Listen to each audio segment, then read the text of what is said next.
Mask को कितनी देर तक और किस तरीके से यूज करना है? तो फेस मास्क को आप पानी में या फिर जो गुलाब जल होता है, रोज वाटर या गुलाब जल या फिर पानी, किसी भी चीज में आप यूज कर सकते हैं। और इसका भी जो टाइम है वो 15 मिनट मैक्सिमम का रहने वाला है। 15 मिनट के लिए ये आपको अपने फेस पर लगाना रहेगा और नॉर्मल वाटर के साथ में या गुनगुने पानी के साथ में वॉश करना है। सिंपल, कोई मसाज नहीं है, कोई स्क्रब नहीं है, कुछ नहीं है, बस एक मास्क लगाइए और 15 मिनट के बाद में हटा दीजिए। और उसमें आपको करना क्या है, पेस्ट के रूप में मिलने वाला है, पाउडर के रूप में मिलेगा आपको फेस मास्क, तो उसमें आप वाटर यूज करिए या रोज वाटर यूज करिए, पानी या फिर गुलाब जल, तो वो आपको अच्छे इफेक्ट देंगे।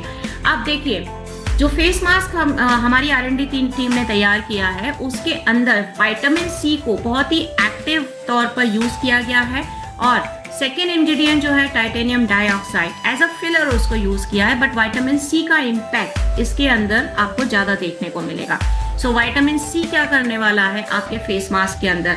विटामिन सी का काम ही है, उसका बेसिक नेचर है यूथफुल स्किन लेकर के आना, स्किन रिफ्रेश करना, ग्लो लेकर के आना। जितना ज्यादा विटामिन सी होगा आपकी स्किन उतनी ज्यादा यूथफुल दिखाई देती है, मतलब जवान दिखाई देती है। एजिंग जो है उसका प्रोसेस कम हो जाता है। सो अनइवन स्किन टोन को इवन करना, स्किन ब्राइट करना, उसके साथ में एजिंग रिलेटेड जितने भी फैक्टर हैं उनको कम कर देना, क्योंकि कॉलेजन के प्रोडक्शन को विटामिन सी बढ़ा देता है। कॉलेजन होता है एक ऐसा इंग्रेडिएंट जो कि आपके फेस की एज ऑलमोस्ट 10 ईयर कम कर देता है, 10 साल कम कर देता है, उसे कहेंगे हम कॉलेजन। कॉलेजन एक ऐसा इंग्रेडिएंट होता है जो हमारी बॉडी के अंदर पाया जाता है, बट आफ्टर 30 ये कम होने लगता है। सो विटामिन सी इस बात का ध्यान रखेगा कि कॉलेजन का प्रोडक्शन कम नहीं हो आपकी स्किन में, क्योंकि स्किन पोर से होते हुए ये अंदर जाएगा।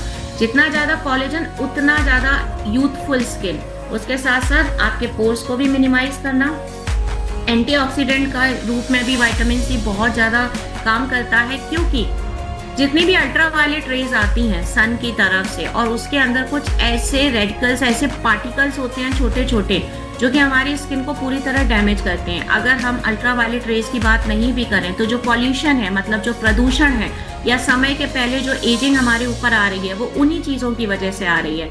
उसको मेंटेन करने का काम यहाँ पर विटामिन सी करने वाला है। हाइड्रेशन देने का काम ऑब्वियसली विटामिन सी करने वाला है। डेड सेल को हटा करके नया स्किन जो है वो आए, उस चीज का ध्यान भी यहाँ विटामिन सी रखने वाला है।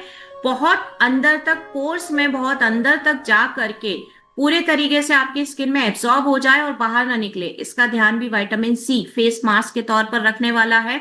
और टारगेटेड ट्रीटमेंट की अगर मैं बात करूं, मतलब टारगेटेड ट्रीटमेंट होता है कि समय कम देना पड़े और जल्दी से हमारी स्किन में से जितनी भी डेड सेल्स हैं वो निकल जाए और चेहरे पर ग्लो आ जाए, जिसकी वजह से हमने अपनी किट का नाम इंस्टेंट ग्लो रखा हुआ है। उसका रीजन ही विटामिन सी है, क्योंकि विटामिन सी के अंदर कुछ ऐसे कंपाउंड पाए जाते हैं जो कि टाइम नहीं लेते हैं, तुरंत आपकी स्किन में ग्लो लाने का काम करते हैं, क्योंकि कोलेजन का प्रोडक्शन बढ़ा देते हैं। जो इंस्टेंट ग्लो वाला फैक्टर है वो विटामिन सी की वजह से ही आएगा। इस चीज पर हमने स्पेशली टारगेट किया है कि भाई हमारे प्रोडक्ट कंसल्टेंट का, बिजनेस कंसल्टेंट का या हमारे कंज्यूमर का ज्यादा टाइम वेस्ट नहीं होना चाहिए और ग्लो तुरंत आना चाहिए। वो विटामिन सी की वजह से आपका आ रहा है। एंड द लास्ट इंग्रेडिएंट और the last product is titanium dioxide, जो कि हमने अपने मास्क में यूज किया है। जैसा मैंने आपको कहा कि मेन इंग्रेडिएंट हमारा विटामिन सी है हमारे फेस मास्क में, लेकिन एज अ फिलर हमने टाइटेनियम डाइऑक्साइड को भी यूज किया हुआ है। अब टाइटेनियम डाइऑक्साइड को यूज करने के पीछे रीजन था क्योंकि इसके अंदर भी एंटीबैक्टीरियल और एंटीवायरल प्रॉपर्टीज पाई जाती हैं, मतलब छोटे छोटे नैनो पार्टिकल्स होते हैं जो कि किसी भी प्रकार के बैक्टीरिया, किसी भी प्रकार के वायरस को पूरी तरीके से इनएक्टिव करने का काम करते हैं। यानी आपकी स्किन पर कोई गंदगी या कोई भी साइड इफेक्ट जमा हो ही ना, इस तरीके का खास ख्याल रखते हैं टाइटेनियम डाइऑक्साइड। उसके साथ साथ अगर फेस पर किसी प्रकार के व्हाइट हेड, ब्लैक हेड आ रहे हैं, उनको कम करने का काम, और एक सेल्फ क्लीनिंग का काम भी यहाँ पर टाइटेनियम डाइऑक्साइड जो है वो करने वाला है।